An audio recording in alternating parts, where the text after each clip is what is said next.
The cruelest betrayals don't begin with screaming, they begin with paperwork.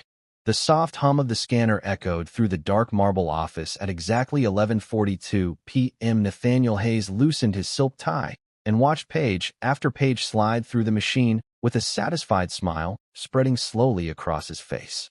Outside the floor-to-ceiling windows of the Pacific Mansion, rain streaked across the glass in silver lines while waves crashed against the cliffs nearly 200 feet below. The house was silent except for the clicking sound of legal documents being copied in secret. Vanessa Cole crossed her long legs on the leather sofa and lifted her champagne glass toward him. "So tomorrow it's finally done?" she asked softly. Nathan chuckled under his breath. "By noon, Evelyn signs everything.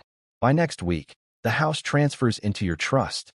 Upstairs, one floor above the hidden office, Evelyn Carter stood frozen outside the nursery doorway with one hand resting against her 8-month pregnant belly. The baby moved gently beneath her cashmere sweater as thunder rolled somewhere beyond the ocean. She had woken up thirsty. That was all. Just water. Just another sleepless night in the giant mansion that had slowly begun to feel colder every month. Then she heard Nathan's voice through the security intercom panel beside the hallway stairs. He must have forgotten the downstairs office system connected to the old household speakers. "She won't even understand the paperwork," Nathan said casually downstairs. "Evelyn signs whatever I put in front of her." Vanessa laughed quietly. "Poor thing still thinks this place belongs to you." Evelyn stopped breathing for a moment. The dim hallway lights reflected against framed black and white photographs lining the walls, photographs Nathan insisted made the mansion feel sophisticated and modern. Suddenly, every picture looked unfamiliar. Every shadow felt sharper. Her fingers curled protectively against her stomach as another sentence drifted through the speaker. "After the divorce announcement tomorrow night, security will escort her out before the media arrives." Escort her out. From her own home. A strange feeling spread through Evelyn's chest. Not panic. Not sadness. Something colder. Something clearer. Downstairs, Nathan poured himself another drink and leaned over the massive marble desk. At 39, he looked exactly like the kind of Billionaire magazine covers love to photograph. Perfect haircut, tailored navy suit, expensive watch glinting beneath warm golden lighting. A man who walked through Manhattan boardrooms believing the world naturally belonged to him. And maybe that was the problem. Nathan Hayes had spent so many years acting like the owner of everything around him that he stopped asking questions. Questions like why the private bankers always addressed Evelyn first, why the household staff called her Miss Sinclair whenever they thought nobody noticed, why the property taxes never appeared under his companies, or why certain rooms inside the mansion required Evelyn's biometric approval instead of his. Upstairs, Evelyn slowly walked into the nursery and sat carefully beside the window overlooking the stormy coastline. The baby kicked again. Strong. Restless. "I know," she whispered softly. Her eyes drifted toward the old silver-framed photograph sitting beside the crib. A younger version of herself stood beside an older man with sharp gray eyes and white hair. Edward Sinclair. Her grandfather. One of the wealthiest men in America. The man who once warned her quietly, "Never marry someone who falls in love with luxury before they fall in love with you." At the time, Nathan had smiled like the perfect husband. Warm. Ambitious. Protective. Back then, Evelyn truly believed he loved her for who she was, not for the invisible empire surrounding her family name. Another voice echoed faintly through the hallway speaker downstairs. "Vanessa again. What happens if she fights back?" Nathan laughed this time. Calm. Confident. Dangerous. Fight back with what? She owns nothing. And upstairs in the nursery, overlooking the Pacific Ocean, Evelyn Carter slowly lifted her eyes toward the dark ceiling and realized her husband had just made the most expensive mistake of his entire life. Morning arrived quietly over the Pacific coast, but inside the Sinclair mansion, everything felt different. The pale gray sunlight filtered through 40-foot glass windows and stretched across polished marble floors that looked more like a luxury hotel than a family home. Evelyn Carter stood alone in the kitchen wearing a cream cashmere sweater over her pregnant belly while the espresso machine hissed softly beside her. Normally the house felt warm at this hour. Normally the sound of waves crashing below the cliffs comforted her. Today the mansion felt like a stage before a public execution. Nathan entered exactly at 7:30 wearing a charcoal suit and carrying his phone against his ear. Move the interview to 6. He snapped at someone before ending the call without goodbye. He barely looked at Evelyn as he poured coffee into a black ceramic mug. You are awake early, he said casually. Evelyn studied him quietly across the marble island. It amazed her how normal he could sound after what she heard the night before. No guilt, no hesitation, just the smooth confidence of a man convinced he had already won. The baby kept kicking, she answered softly. Nathan nodded absent-mindedly while scrolling through emails. Stress, probably. Stress. The word almost made her smile.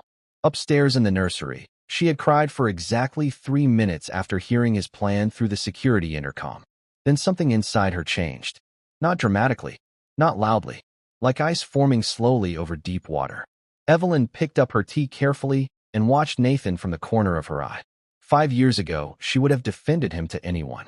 Back then, he was charming in a way that made people lower their guard immediately. He remembered birthdays, opened doors, sent flowers for no reason. The kind of man magazines called self-made and inspirational. Her grandfather called him ambitious. Her lawyers called him observant. Evelyn now realized those words meant the same thing in different rooms. Nathan finally looked up from his phone. Big night tonight, he said. Investors, media, board members. Try not to overdo it, okay? There it was again. That tone. Calm.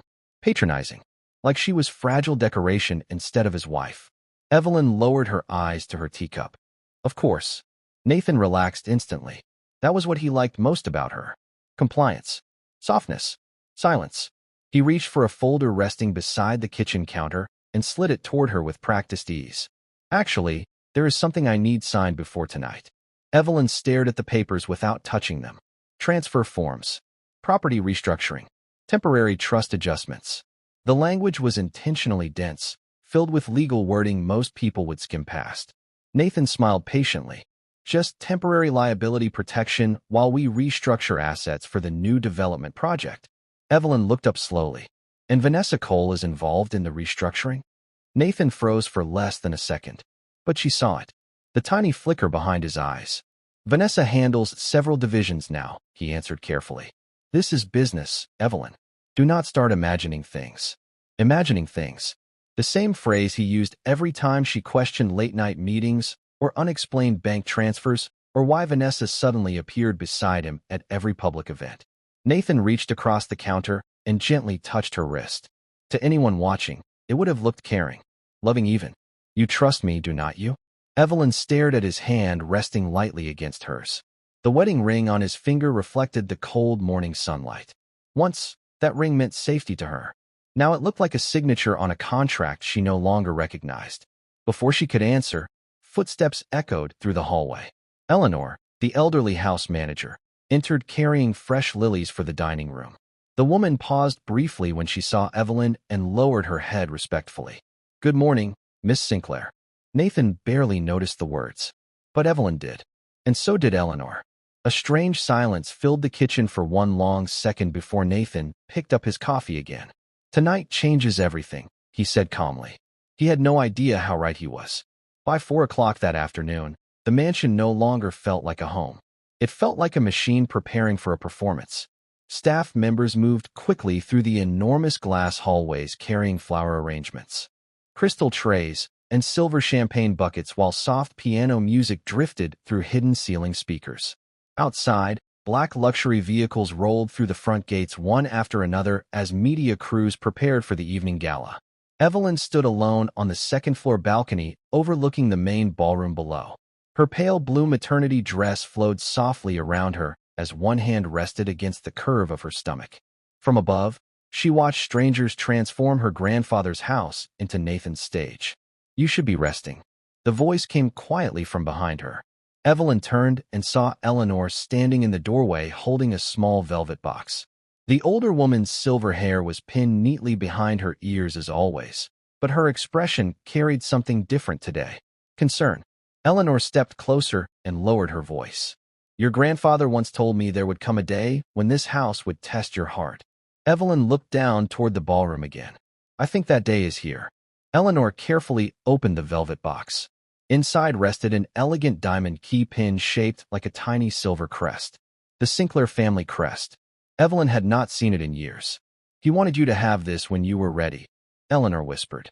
Evelyn stared at the pins silently, while memories returned all at once. Summers in this mansion as a little girl. Her grandfather teaching her how to read contracts before she learned algebra.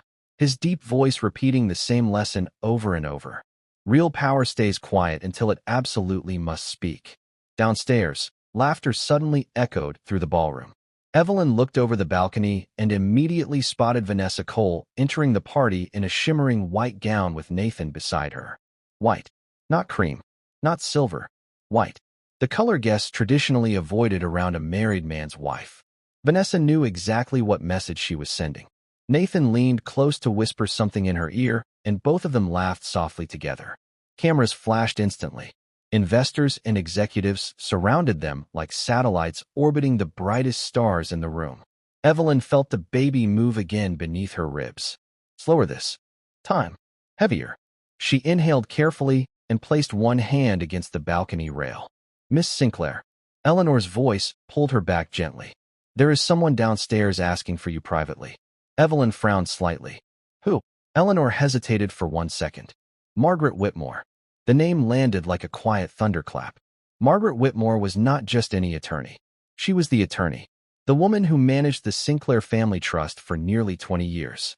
Evelyn followed Eleanor through the quieter east wing of the mansion away from the gala noise until they reached the old library overlooking the ocean cliffs. The room smelled faintly of leather books and cedar wood. Margaret stood near the fireplace in a charcoal gray suit, holding a black folder against her chest. Sharp eyes. Calm posture. The kind of woman who could destroy billion-dollar companies without raising her voice. Evelyn, she said softly. You finally called. Evelyn closed the library doors behind her. I did not call. Margaret's expression darkened slightly. Then someone inside this house realized you were in danger before you did. Silence filled the room for one long moment, while distant music from the gala echoed faintly through the walls downstairs. Margaret stepped forward and handed her the black folder.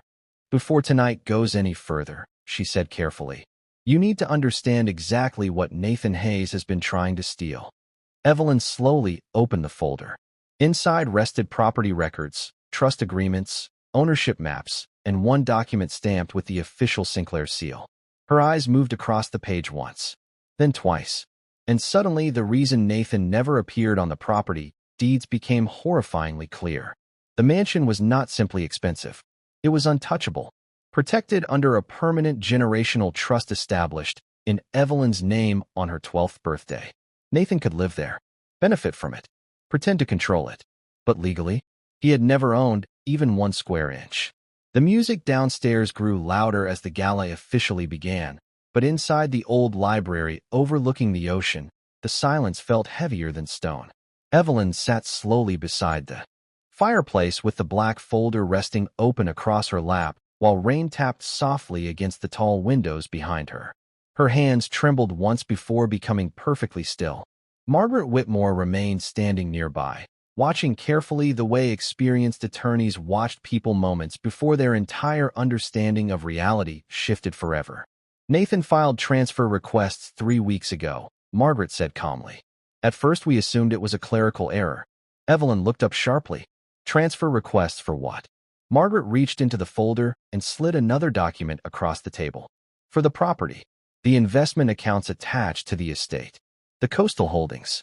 Even the aviation trust connected to the house. Evelyn stared at the page in disbelief. The numbers alone looked unreal. Generational assets. Offshore trusts. Equity structures connected to half a dozen companies she barely remembered signing paperwork for years ago. Nathan had tried to move all of it quietly through shell entities tied to Vanessa Cole. That is impossible, Evelyn whispered. He does not have authorization. Correct, Margaret answered. Which means he either believed you would sign everything without reading it, or he assumed nobody would ever question him. Downstairs, applause suddenly erupted from the ballroom. Nathan was probably giving one of his polished speeches again. Confident smile. Perfect posture. The self-made billionaire image he spent years building for magazines and investors. Evelyn used to admire that confidence. Now she saw it differently. Confidence without limits eventually became entitlement. Margaret closed the folder gently. There is something else you need to know. Evelyn lifted her eyes slowly. The trust activated a protection review last month. What does that mean? Your grandfather anticipated situations exactly like this. Margaret walked toward the fireplace and lowered her voice. Edward Sinclair built safeguards into every major asset tied to your name. Margaret nodded once. Nathan Hayes currently controls nothing. The words settled into the room quietly, almost too quietly for their weight. Evelyn thought about the mansion downstairs glowing with crystal chandeliers and camera flashes. The private jets. The board meetings. The media interviews where Nathan spoke about leadership and legacy as if he personally built an empire from nothing. But the truth was stranger than fiction. Nathan Hayes had spent years standing on top of a kingdom that legally belonged to the quiet woman he underestimated every single day. A faint knock interrupted the silence. Eleanor stepped carefully into the library, holding a silver tray with tea. The guests are asking for Mrs. Hayes downstairs, she said softly. Evelyn noticed something different in Eleanor's expression now. Respect mixed with anticipation. Like the staff had known this truth long before she fully accepted it herself. Margaret checked the time on her watch. Nathan plans to announce the restructuring tonight, she said carefully. Possibly even the separation. Evelyn lowered one hand protectively over her stomach as the baby shifted again beneath her dress. In front of everyone, public humiliation creates leverage in divorce negotiations, Margaret replied coldly. Especially when one spouse believes the other has no power. Another burst of laughter floated upstairs from the ballroom. Vanessa's voice this time. Sharp. Confident. Evelyn slowly stood from the chair and walked toward the library mirror hanging beside the fireplace. For a moment, she barely recognized herself. Soft curls resting over her shoulders. Pale blue dress. Tired eyes hiding months of quiet heartbreak. Nathan saw weakness when he looked at her now. Fragility. Dependence. He had no idea the woman staring back from that mirror carried the Sinclair name behind her silence. Evelyn reached into the velvet box Eleanor had brought earlier and carefully pinned the silver Sinclair crest near her collarbone. The tiny diamonds caught the firelight instantly. Eleanor inhaled softly under her breath. Margaret smiled for the first time all evening. There she is, the attorney whispered. Downstairs, the orchestra music shifted as Nathan's voice echoed faintly through the mansion speakers. Ladies and gentlemen, thank you for joining us tonight. Evelyn lifted her chin slowly toward the sound of her husband preparing to destroy his own life without even realizing it. The ballroom shimmered beneath cascading crystal chandeliers as nearly 200 guests turned toward the grand staircase at the center of the mansion. Politicians, investors, reporters, tech executives. Every powerful face in California seemed gathered beneath the Sinclair estate's enormous glass ceiling while waiters moved silently through the crowd carrying trays of champagne. Nathan Hayes stood confidently near the marble stage with one hand resting at the small of Vanessa Cole's back like she already belonged beside him publicly. Cameras flashed every few seconds. The orchestra softened. Then the room shifted. Heads turned upward one by one as Evelyn finally appeared at the top of the staircase. Silence spread slowly through the ballroom like cold water across stone. She descended carefully, one hand resting lightly against the polished railing, the pale blue fabric of her gown flowing softly around her pregnant silhouette. But it was not the dress people noticed first. It was the silver Sinclair crest pinned near her collarbone. Older guests recognized it instantly. A symbol almost never worn publicly unless the family itself intended to make a statement. Nathan's smile faltered for half a second before returning. Vanessa narrowed her eyes slightly. What is she wearing? She whispered under her breath. Nathan ignored the question. Smile for the cameras, he murmured back. Evelyn reached the bottom of the staircase and paused beneath the chandelier light. For the first time all evening, she did not look uncertain. She looked calm. That unsettled Nathan more than anger would have. He stepped forward smoothly and kissed her cheek for appearances while photographers captured the moment from every angle. You look beautiful, he said quietly through clenched teeth. Evelyn met his eyes directly. So do liars. Nathan's smile froze. Before he could answer, one of the investors approached. Enthusiastically, Nathan, congratulations on tonight's announcement. Several reporters moved closer immediately. Vanessa straightened proudly beside him. The atmosphere inside the ballroom shifted into anticipation. Nathan took a champagne glass from a passing tray and stepped onto the marble stage beneath the glowing company logo displayed across giant LED screens. "Ladies and gentlemen," he began smoothly, his voice echoing through hidden surround speakers. "Thank you all for joining us during such an important moment for Hayes Global." Applause filled the room. Nathan smiled wider. Confident again. Comfortable again. Tonight marks the beginning of a new chapter, personally and professionally. Vanessa moved closer to the stage while reporters lifted cameras higher. Evelyn remained motionless near the staircase, quietly watching the performance unfold exactly as Margaret predicted. Nathan glanced briefly toward Evelyn before continuing. Sometimes life requires difficult transitions, growth, change, the courage to move forward even when relationships no longer align with the future we envision. Murmurs spread softly through the ballroom. Several guests exchanged uncomfortable looks. One reporter already began typing into her phone. Nathan lowered his voice slightly, creating the illusion of sincerity. "Evelyn and I have mutually agreed to begin a respectful separation." Cameras exploded in flashes instantly. Vanessa smiled openly now. Nathan continued speaking as though rehearsed. "Naturally, we are committed to handling everything privately and peacefully for the well-being of our child." Evelyn almost laughed at the word peacefully. Downstairs in the hidden office the night before, he had already planned to remove her from the mansion before media arrived. Nathan lifted his glass slightly toward the crowd. "And as part of this transition, certain properties and assets are being responsibly restructured." There it was. The real reason for tonight. Not heartbreak. Not divorce. Ownership. Control. Money. Nathan extended one hand toward Vanessa. "I could not have navigated this next phase without the incredible support of someone very special." Vanessa stepped beside him under the chandelier light, while cameras flashed so rapidly the ballroom looked almost electrical. Somewhere near the back of the room, Evelyn heard one older guest whisper quietly, "This is a mistake." Nathan reached into his suit pocket slowly and removed a slim silver document case.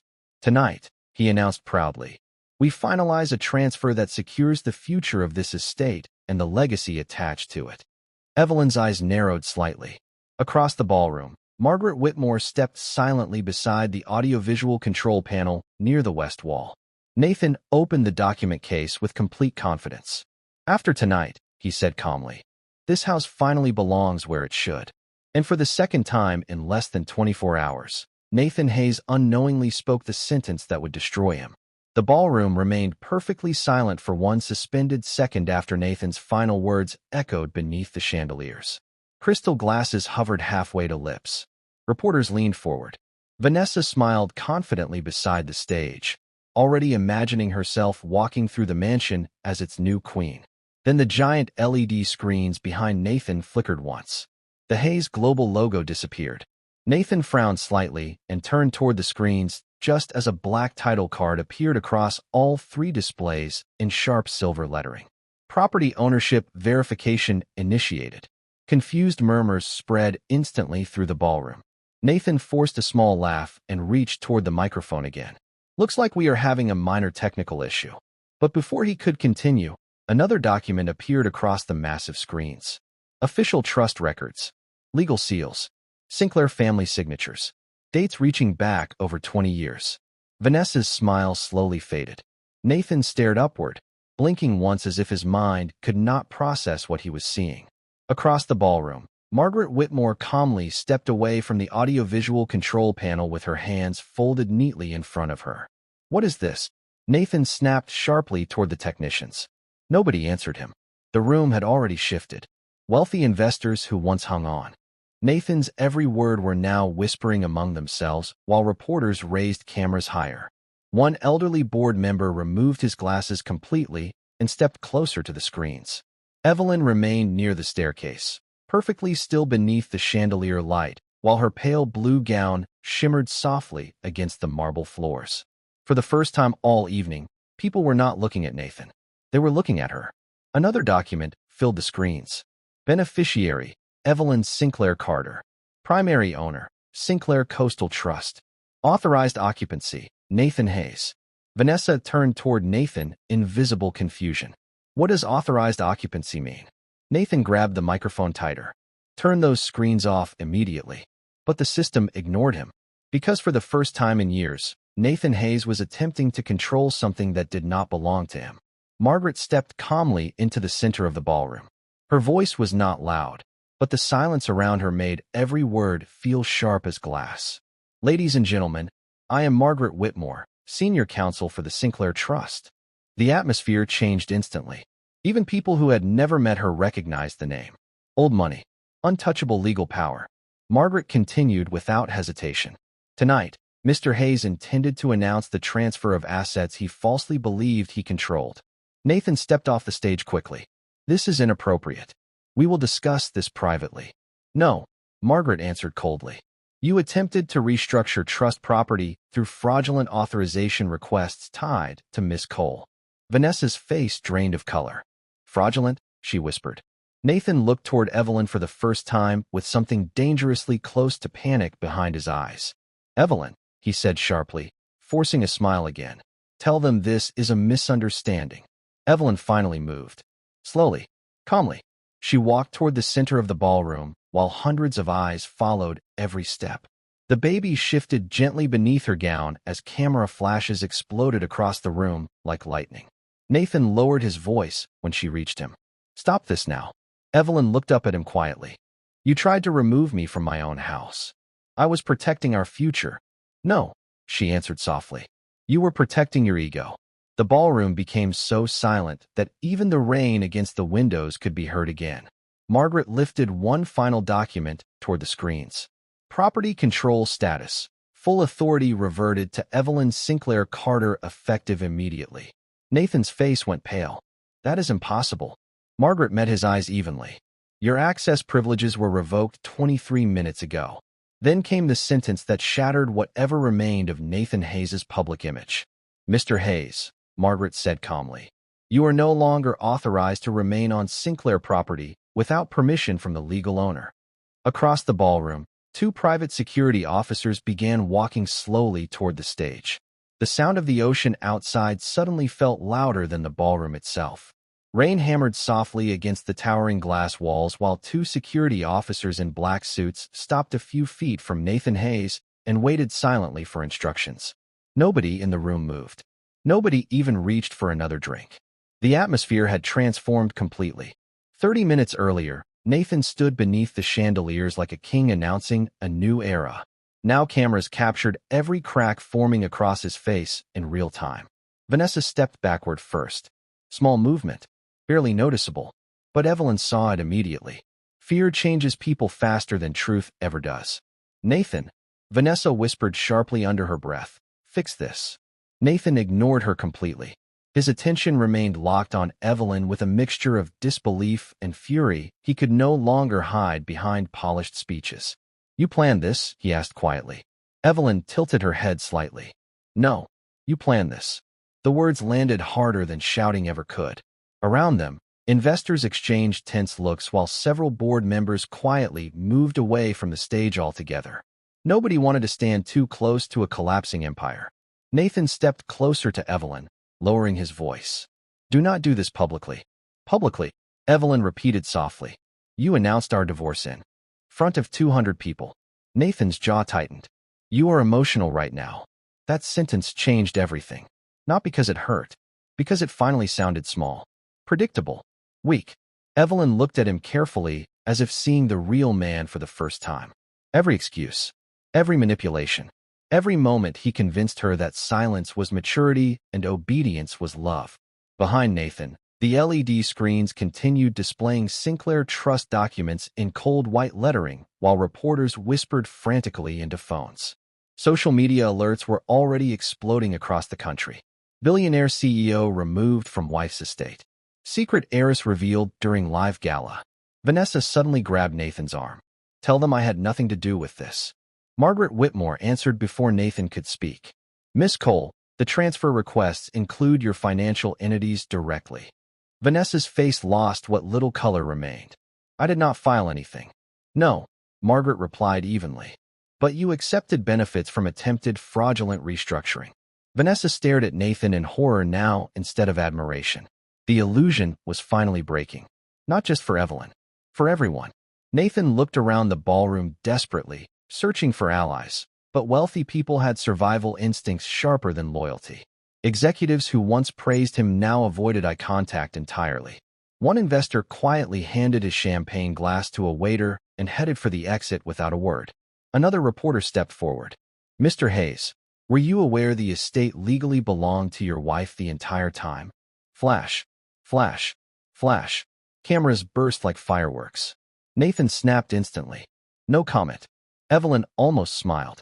5 years of marriage, and Nathan Hayes still did not understand the most dangerous thing about quiet people. They listen while arrogant people reveal themselves. Eleanor appeared silently beside Evelyn, holding a cream-colored envelope sealed with silver wax.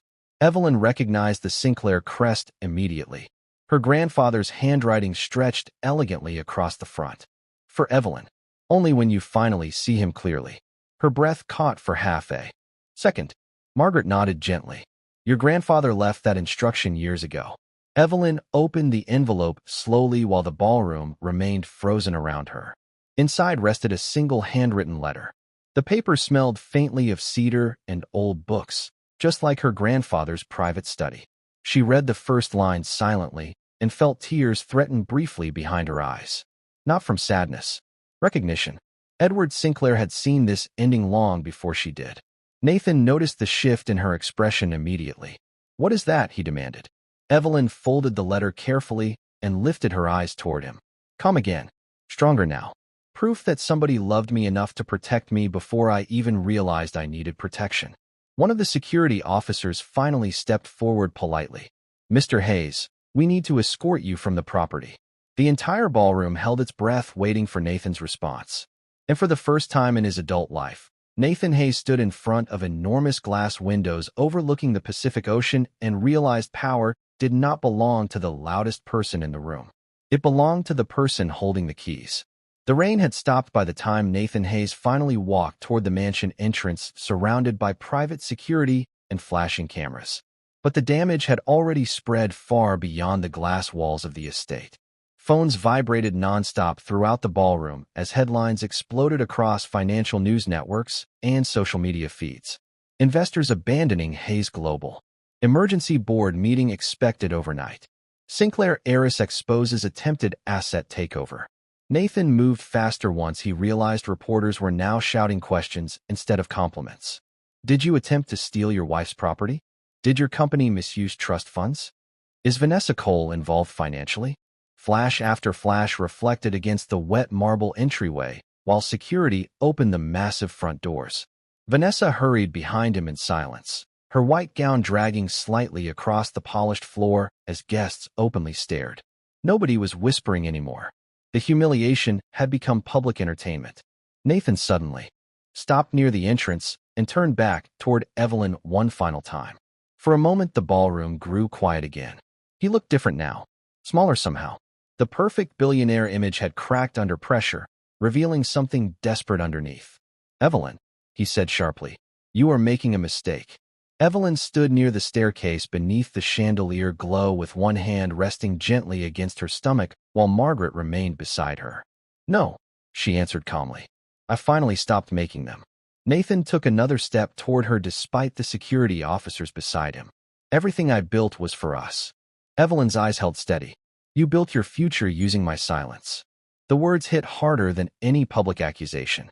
Several guests lowered their eyes instantly, because deep down, they knew she was right. Nathan Hayes had never expected resistance from the quiet pregnant wife standing politely beside him in photographs for 5 years. He expected obedience, gratitude, dependence. What he never expected was ownership. Vanessa suddenly grabbed Nathan's arm again, panic rising openly in her voice now. We need to leave. Nathan pulled away from her immediately. Small movement, but revealing. Vanessa stared at him in disbelief as realization crossed her face. The man who promised her power could not even protect himself anymore. Across the ballroom, the LED screens changed one final time. Hayes Global stock prices appeared live across the displays. Red numbers, falling rapidly. Guests gasped softly as billions disappeared in real time. One executive near the back muttered quietly, the board will remove him before sunrise. Nathan saw it too. His expression changed instantly from anger to fear.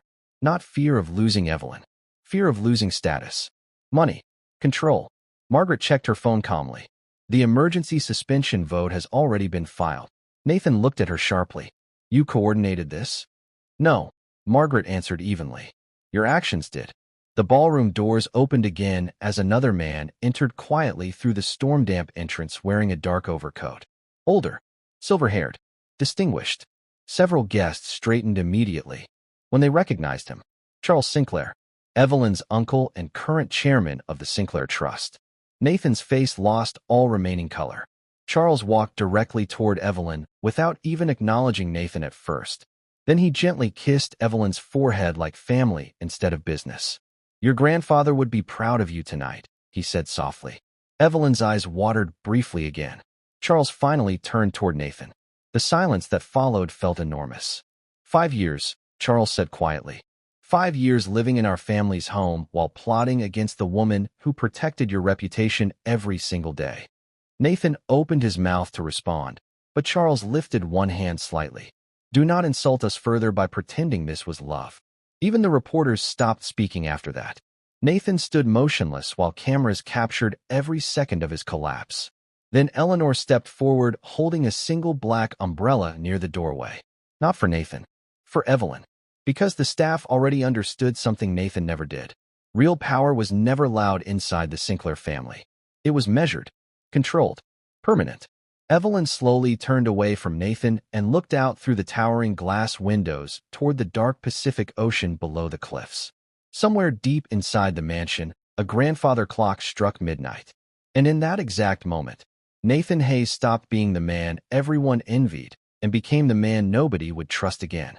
3 months later, the mansion overlooking the Pacific Ocean felt alive again. Morning sunlight poured through the towering glass walls instead of camera flashes. The endless parade of executives, reporters, and investors had disappeared, replaced by something quieter, softer, real. Evelyn stood barefoot near the nursery window with her newborn son asleep against her chest, while waves rolled calmly below the cliffs 200 feet beneath the estate. The baby's tiny fingers curled around the fabric of her sweater as golden sunrise light filled the room in slow silence. For the first time in years, the house no longer felt like a performance. It felt like peace. Downstairs, Eleanor arranged fresh white lilies across the dining table, while soft piano music drifted through hidden speakers again. Not for guests, not for publicity, just because the house itself finally seemed able to breathe. Evelyn gently rocked her son while looking out toward the ocean horizon. The past 3 months had rewritten everything. Hayes' global stock collapsed within 48 hours of the gala disaster. The board removed Nathan as chief executive before the end of the week. Federal investigators launched financial reviews tied to the unauthorized transfer requests. Vanessa Cole disappeared from public view entirely after several leaked emails connected her directly to the restructuring scheme. But strangely, none of that brought Evelyn satisfaction the way she once imagined revenge would. The real victory felt quieter than headlines. It sounded like her son breathing softly against her heart while no one in the house was lying anymore. A knock sounded gently against the nursery door before Charles Sinclair stepped inside, carrying a small silver box. I thought he might like this someday, he said softly. Evelyn smiled faintly. Inside the box rested an antique pocket watch engraved with the Sinclair crest. Edward Sinclair's watch, her grandfather's favorite possession. Charles looked around the nursery with thoughtful eyes.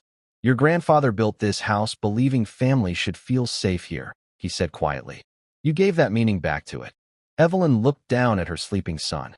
I almost lost myself trying to keep someone else comfortable. Charles nodded slowly. That is how people like Nathan survive. They convince kind people their silence is maturity. The words settled heavily in the quiet room. Outside, seagulls drifted above the cliffs while sunlight danced across the ocean below. Evelyn remembered how frightened she felt standing in this same nursery months earlier while listening to Nathan downstairs plotting her removal from the house she legally owned all along. Back then she thought power looked like confidence. Expensive suits, public speeches, magazine covers. Now she understood real power looked very different. It looked like boundaries, truth, peace, The soft click of heels echoed faintly downstairs as Margaret Whitmore arrived for a final trust meeting before everything officially closed. Charles smiled gently before heading toward the door. "There is one more thing," he said quietly. Evelyn looked up. "Nathan has requested one final meeting." Silence filled the nursery instantly. Charles continued carefully. "He claims he wants to apologize." Evelyn lowered her eyes toward her son sleeping peacefully against her chest. Somewhere far beyond the gates of the estate, Nathan Hayes was no longer appearing on magazine covers or private jets or business channels discussing success. The world had moved on from him surprisingly fast. Men like Nathan always believed they were unforgettable until power disappeared and revealed how temporary admiration really was. Evelyn walked slowly toward the nursery window and watched waves crash endlessly against the rocks below. "No," she said softly after a long silence. "Some doors only close once." Charles studied her quietly for a moment before nodding with visible pride. After he left, Evelyn remained standing alone beside the ocean view while her son slept safely in her arms. The mansion was silent except for the distant sound of waves and the faint ticking of Edward Sinclair's antique watch resting beside the crib. And somewhere beyond the cliffs, beyond the headlines, beyond the ruined empire Nathan once worshipped, Evelyn Carter finally understood something her grandfather tried to teach her years ago. Some men spend their entire lives chasing ownership without realizing the most valuable things in this world can never belong to them.